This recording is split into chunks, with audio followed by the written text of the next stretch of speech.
पांडवों का इधर आने का और होने का एहसास दिलाती है। ये देखिए, देवताओं के हाथ का ही ये बना हुआ। हाँ, रणफाल जिस क्षेत्र का नाम बोलते हैं वो यही है, और यहीं पे माँ नर्मदा जी के मध्य में है। ऐसे जाना पड़ रहा है इधर।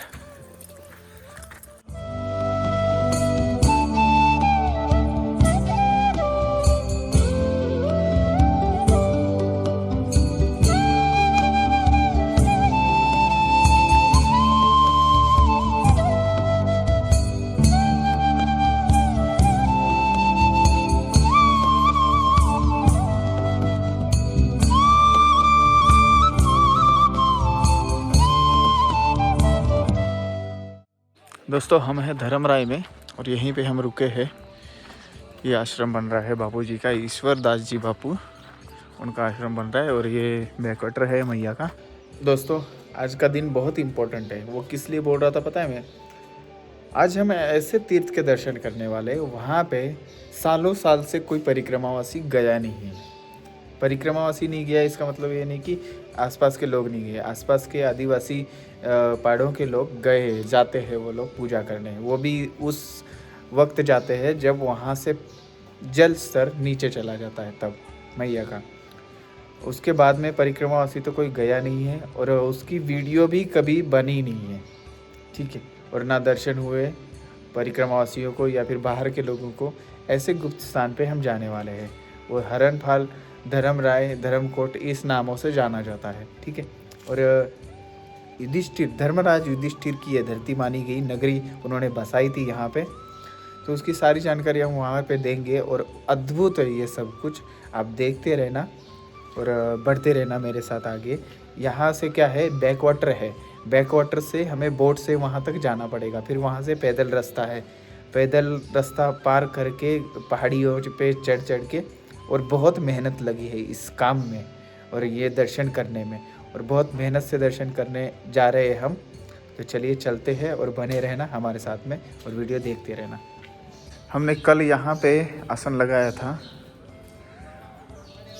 यहाँ पे आसन लगाया था, और भी परिक्रमावासी थे। वो तो चले गए, वो तो जल्दी ही चले गए, और मैं दर्शन करके ही जाऊँगा। दर्शन करने के लिए यहाँ से 10-15 किलोमीटर अंदर की तरफ माँ नर्मदा जी की तरफ जाना पड़ता है। वो भी पहाड़ी क्रॉस करके जाना पड़ता है। चलिए बढ़ते हैं हम आगे। नर्मदे हर। दोस्तों, बोट आ रही है, और हमारे साथ है सुप्रिया भाई। हाँ, हमारे साथ सुप्रिया भाई है, और ये स्पेशल इनको ले जाना पड़ रहा है क्योंकि इनके बिना हम दर्शन नहीं कर पाएंगे, क्योंकि उन्हीं को पता है ये जगह, इसलिए। और गांव वाले लोगों को पता है, इस वजह से हम उनको लेके वो बैकवाटर से होते हुए उस जगह पे जाएंगे। और पहाड़ के ऊपर है, रास्ते हमें पता नहीं है, उनको पता है, ठीक है। आ गई ये बोट, चलिए।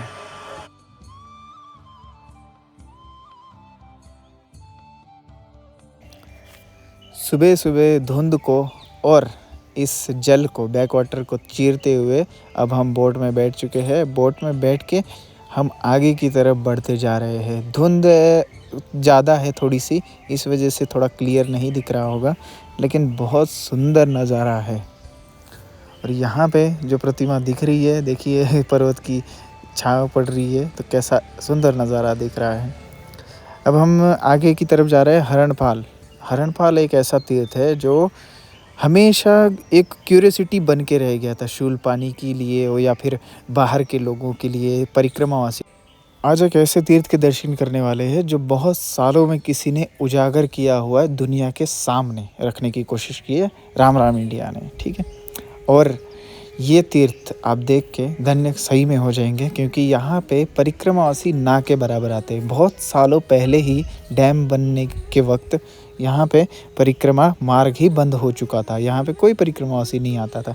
अब हम पहुँच चुके हैं उस स्टॉप पे जहाँ से हमको पैदल जाना है,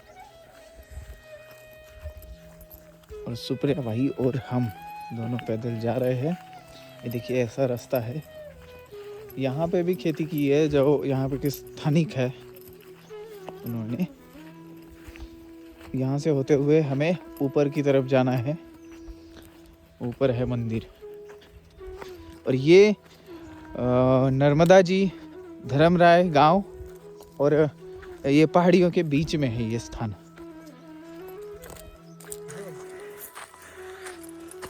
ये देखिए ऐसे जाना पड़ रहा है इधर।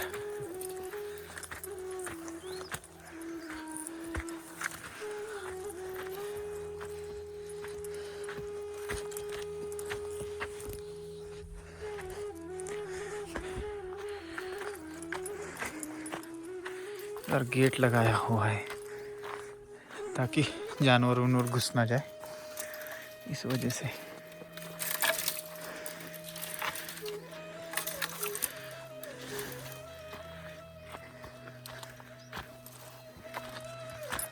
देखिए वो है मंदिर। दोस्तों देखिए यहाँ पे आगे से जा रही है माता जी की मेन धारा और यहाँ पे हम आए हैं। ये है धर्मराय का ओरिजिनल मंदिर।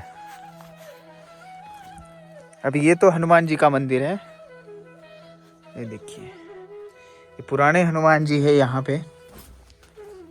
जय बजरंग दादा, जय प्रभु मेरे मालिक। और एक गणेश जी, गणेश जी की मूर्ति और हनुमान जी की मूर्ति है और ये यहाँ पे है। और यहाँ पे आना इतना आसान नहीं है, बहुत ही मुश्किल है। और चलिए सबसे अद्भुत और सबसे ओरिजिनल स्थान पांडवकालीन वो दिखा दे आपको। चलिए आप ये प्राचीन मंदिर देख रहे हैं, धर्मीकोट का मंदिर बोला जाता है। धर्मराय से अंदर की तरफ है, लगभग 10 किलोमीटर अंदर की तरफ ये मंदिर है। बहुत प्राचीन, और उस समय ये कैसे बनाया गया होगा पता नहीं। अभी भी यहाँ तक पहुँचने के लिए इतनी मशक्क़त करनी पड़ती है। और इसके पत्थर, आपको विश्वास नहीं होगा, मेरा एक पत्थर, एक सीढ़ी उसकी मेरे घुटने तक आ रही थी। मतलब उतना बड़ा पत्थर था और उतनी बड़ी सीढ़ियाँ हैं। वो अंदर गर्भगृह है, गर्भगृह बहुत पुराना है और बाहर का जो है, बाहर का नया है। गर्भगृह पांडवकालीन बताया जाता है और ये मंदिर भी पांडवकालीन बताया जाता है। और इसकी मूर्तियों में एक विशेषताएं है और वो प्राचीनता उसकी झलकती है। देखिए ये मूर्ति है देवी जी की किसी, लेकिन वो झलक रही है। अभी ये पत्थर देखिए श्री यंत्र के बेस से बनाया गया है, लेकिन श्री यंत्र के ऊपर नहीं है। ठीक है, देखिए इतना सुंदर। और यहाँ पे लकुलेश जी की मूर्ति है। लकुलेश जी शिव जी का अवतार हुए हैं, लकुलेश जी वह मूर्ति है। और मैक्सिमम इस कालीन जो मूर्तियाँ शिव जी की थी वो लकुलेश अवतार में ही थी। और यहाँ पे धर्मीकोट जी का, धर्मराय का शिवलिंग। यहाँ पे दोस्तों माना जाता है कि धर्मराज युधिष्ठिर जी और बाकी पांडवों ने यहाँ पे यज्ञ किया था। हम जहाँ से हथनी संगम से आए थे उस संगम तक उस यज्ञ की राख अभी भी मिलती है, ऐसा माना जाता है। और ये मंदिर जो आपको राम राम इंडिया पे दिख रहा है वो शायद किसी और चैनल पे नहीं दिखाई दे, क्योंकि यहाँ तक पहुँच ही नहीं पाया कोई इजी तरीके से। और ये अद्भुत चीज़ें और भी चीज़ें हैं, मैं उसको उजागर ज़्यादा नहीं कर सकता क्योंकि वो थोड़ा अलग सी चीज़ें हैं, तंत्र मंत्र से जुड़ी हुई है इस वजह से। और ये सिर्फ आदिवासियों के, वहाँ के लोगों को पता है और धर्मराय के लोगों को पता है। इतना अद्भुत ये मंदिर है। इसका गर्भगृह पहले का है, बहुत प्राचीन है, और बाकी तो बाद में बनाया गया था। नंदी जी भी प्राचीन है, उसके ऊपर कलर किया गया है। और जंगल के बीच में है। यहाँ पे अभी खेती भी होने लगी है जब से वो बोट वगैरह टेक्नोलॉजी थोड़ी सी पहुँची है। देखिए ये जो दिख रहा है आपको मंदिर, ऐसा मंदिर हुआ करता था पहले हरणफाल वगैरह में, तो वहाँ से ये अवशेष लाके यहाँ पे रखे हुए। और जिस तरह की ये अवशेष दिख रहे हैं वो रिचनेस दिखती है पत्थरों में, और उस कला की रिचनेस दिखती है यहाँ पे। ऐसा है सुंदर मंदिर। ऐसे सुंदर और रहस्यमय धर्मीकोट के दर्शन करके हम फिर से बोट से चल पड़े हैं। बहुत ज़्यादा रहस्यमयी और शूलपानी की शान मानी जाने वाला हरणपाल क्षेत्र। हरणपाल मतलब हिरण्याक्ष, हिरण्यकश्यपी के भाई, उनकी तपस्थली है ये। हरणपाल के बारे में बहुत सुंदर वर्णन मिलता है पुराण में। और यहाँ पे बताया जाता था कि माता एक झरने में कन्वर्ट हो जाया करते थे, फिर वहाँ से उस झरने में जो पत्थर ऊपर रहते थे उन पत्थरों पर से हिरण दक्षिण तट से उत्तर तट, उत्तर तट से दक्षिण तट आया करते थे, इसलिए इसको हरणपाल बोलते हैं। दोस्तों हरणफाल जिस क्षेत्र का नाम बोलते हैं वो यही है, और यहीं पे माँ नर्मदा जी के मध्य में है। ठीक है, वो झरना था हरणफाल, और जब डैम का पानी चढ़ा तब वो झरना माइक में समा गया। ठीक है, अब जो स्थान बचा हुआ है वो हनुमान जी का मंदिर है, और यहीं पे गणगौर माता, एमपी का बहुत बड़ा त्योहार गणगौर, हाँ मेला ना, गणगौर माता का मेला लगता है यहीं पे। और जिस टाइम मेला लगता है तब यहाँ पे पैर रखने को जमीन ये नहीं मिलती अपन को, इतना भीड़ होती है। देखिए, और हम बिल्कुल मैया जी के, ये मैया जी है नर्मदा जी, और हम बैक वाटर से होते हुए इधर आए हैं। और ये जगह परिक्रमावासी को सब देखने ही नहीं मिलती, बस सब अंदर की तरफ है, बहुत अंदर की तरफ। और ये जो बड़े बड़े चट्टानें ऐसी लगी हुई है सारी, ये सब पांडवों का इधर आने का और होने का एहसास दिलाती है। देखिए नर्मदा जी आगे वाली, हाँ वो उधर वाले। हम है हरणपाल के दर्शन कर रहे हैं। हरणपाल नर्मदा जी का तीर्थ, जिसको हिरण्याक्ष तीर्थ भी बोला जाता है, हिरण्य तीर्थ भी बोला जाता है। और पांडव कालीन यहाँ पे कुछ मूर्तियाँ अवशेष ऐसे मिलते हैं। देखिए, अब ये तो एक किसी मंदिर है छोटा सा, लेकिन ठीक है। अभी वहाँ पे है मूर्ति बजरंग दादा की है, और वो उसी टाइम की है, मतलब पांडव कालीन। ठीक है, इस स्थान को आने के लिए हमें बड़ी मेहनत करनी पड़ी। ठीक है, और हमारे साथ भाई थे, इस वजह से आए हैं। हाँ सुप्रिया भाई, ठीक है। परिक्रमा में आने का उद्देश्य पूर्ण होता हुआ नजर आ रहा है मुझे। मैं ये ऐसे तीर्थ स्थानों के दर्शन करते जाना चाहता था, चाहे कुछ भी हो। ठीक है, चलिए आपको भी दर्शन कराते हैं, और शायद ही अगले परिक्रमावासी कोई शायद दर्शन करने आए, क्योंकि इधर आना बहुत कठिन है, इतना समय नहीं होता किसी के पास में। ये देवताओं के हाथ का ही बना हनुमान जी। हाँ, देवताओं के हाथ के बने हुए हनुमान जी। जय बजरंग दादा, जय प्रभु। देखिए आप इनकी बनावट देखिए पहले, और लगभग ये 4-5 फुट के है, और सुंदर ऐसी बनावट और ऐसी कला। और ये जो मुद्रा है वो भी उसी समय की है, वो अभी की नहीं है। दिख रहा है बिल्कुल हम किनारे पे। देखिए हम है शूलपाणेश्वर, और एक एक तीर्थ शूलपाणी का हम दिखाने की कोशिश कर रहे हैं। जहाँ जहाँ तीर्थ है वहाँ जाने की कोशिश कर रहे हैं, बस हमको यश मिलता जा रहा है, वही बहुत बड़ी और नर्मदा जी की कृपा है। अब हम रिटर्न जा रहे हैं वापस परिक्रमा मार्ग पे। परिक्रमा मार्ग वैसे तो प्राचीन यही था, जिसको देवपथ मार्ग बोलते हैं। देव यहाँ से गए थे परिक्रमा करने। ठीक है, अभी भी बहुत कुछ है, लेकिन अभी नहीं जाएंगे, फिर आगे भी तो रहना है। ठीक है, चलिए इधर से चलते हैं। और बहुत सुंदर स्थान, और बहुत सुंदर, हम तो माई के किनारे आ रहे बार बार, ये मेरे को बहुत अच्छा लगा। अब इधर आने पे जो नज़ारे हैं और जो कुछ है, यहाँ पे शब्द ख़त्म हो जाते हैं। ऐसे मैं बता रहा हूँ आपको, शब्द ही ख़त्म हो गए मेरे, क्या करना है क्या बोलना है कुछ समझ में नहीं आ रहा। लेकिन है बहुत ही खतरनाक, बहुत ही सुंदर भी है। और ये स्थान कभी भी उजागर नहीं हुए थे, जो कि मैं दिखाने की कोशिश कर रहा हूँ। जो भी ये उजागर नहीं हुए थे कभी, लेकिन हम कर रहे हैं। और यही तीर्थ है वो जो पहले प्राचीन थे। कौन से, ये वाले? हाँ यार, ये देखिए इधर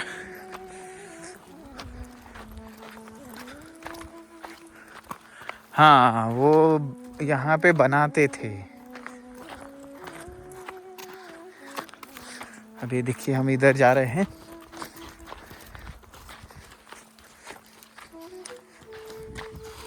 अरे धीरे धीरे। ये वाला देखिए। पत्थर जैसे देवताओं के हाथ का ही है बना हुआ है। हाँ कितना वही बड़ा लाकर है। कितना बोल दिया? बोल दिया? ये फिर यहाँ बहुत।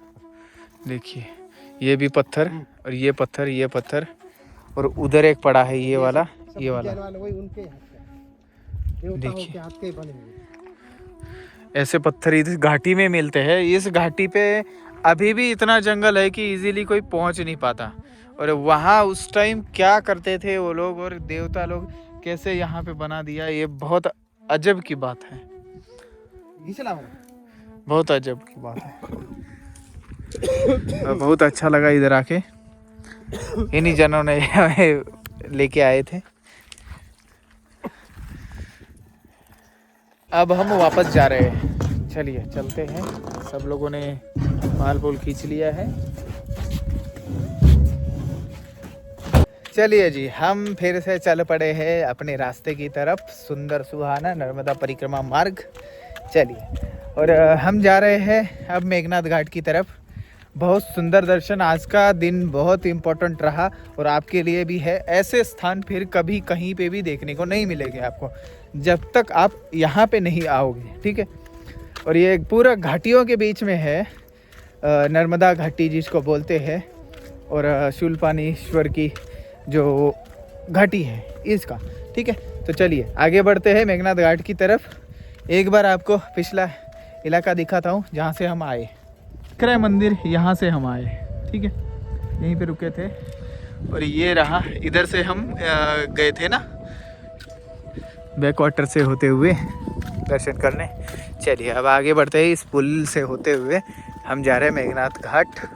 मेघनाथ घाट में रात विश्राम करने का हमारा प्लान है, मैया जी के बिल्कुल किनारे। तो हम वहाँ पे जाएंगे और आपको वहाँ की भी कहानी बताएंगे। और वहाँ पे भी बहुत महत्वपूर्ण स्थान है। ये सारे स्थान तीर्थ क्षेत्रों में बहुत बड़े बड़े लोगों ने यहाँ पे किया हुआ है तपस्या, ठीक। आज भी उतना ही फलदायी और उतने ही पावरफुल स्थान है ये।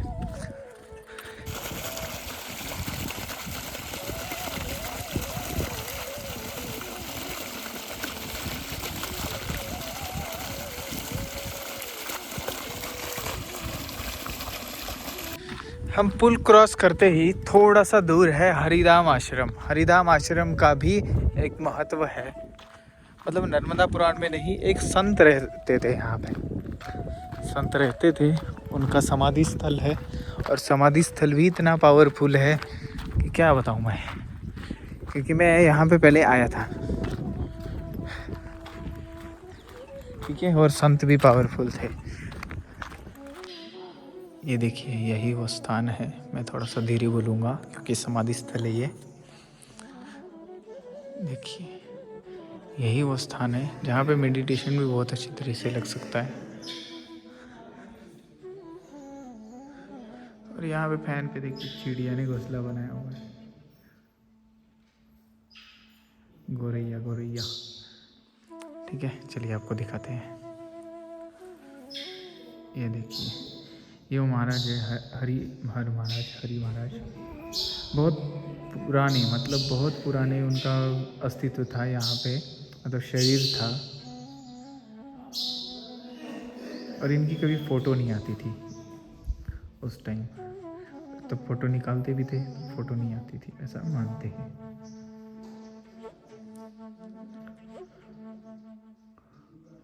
गणेश जी की सुंदर मूर्ति रखी है यहाँ पे। धूना भी है, आप आइए तो ये कुटिया नुमा दिखेगा आपको।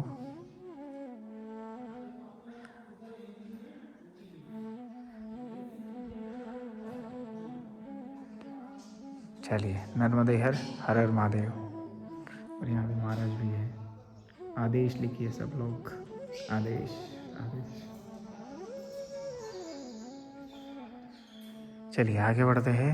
दर्शन तो हो गए हैं, आपके भी हो चुके हैं। आगे बढ़ते हैं नर्मदे हर।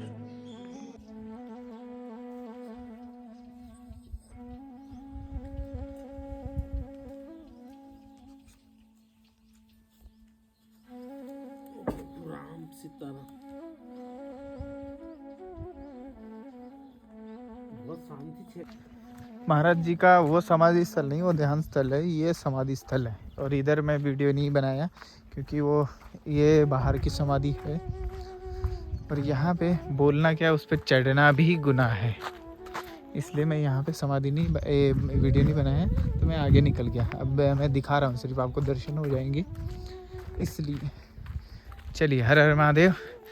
यहीं से सामने से ही रास्ता है, हम चल रहे आगे मेघनाथ की तरफ। अब आगे कुछ दूरी के बाद में बोला है सड़क लगेगी, तो देखते सड़क तो लगेगी ही वैसे फिर। ठीक है, यहाँ से अब 13 किलोमीटर है मेघनाथ घाट, तो 13 किलोमीटर हमें शाम तक पहुँचना है। ओके, तो चलिए, आप लोग भी मेरे साथ चल रहे हैं ऐसा लग रहा है मुझे, इसी वजह से मैं वीडियो बना रहा हूँ। अभी हरिहर धाम में गया था मैं, हरिहर धाम आश्रम में। वहाँ पे 2-3 जने बैठे थे, एक साधु भी थे। उन्होंने बोला चाय पी के जाना, तो बैठे, थोड़ी सी बातें की। अच्छे लोग हैं और बोल रहे थे जितना दिन रुकना है उतना दिन रुको, परिक्रमा में हो आप। तो फिर मैं बोला परिक्रमा में हूँ इसलिए नहीं रुक सकता।